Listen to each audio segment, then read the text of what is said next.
Mike has a Mercedes ML63 AMG, an exquisite vehicle, and he loves the sportiness and the comfort of his current car. But he wants something that's a little bit more reliable and it's gonna get better gas mileage. So we're gonna find him the happy medium. With a budget up to $30,000, what car should Mike buy?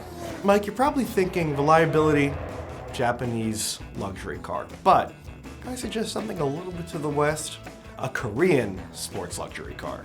The Genesis G80 is exactly what you're looking for.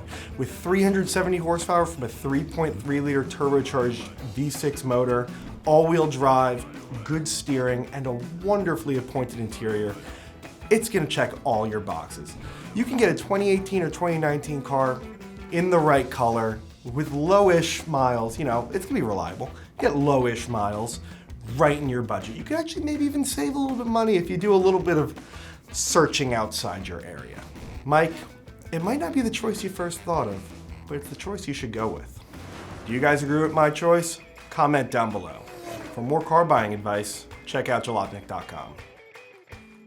You know, actually, Mike, disregard everything I said. Just keep the ML63. It's way cooler. Just save your money, make that car perfect because it's so sweet.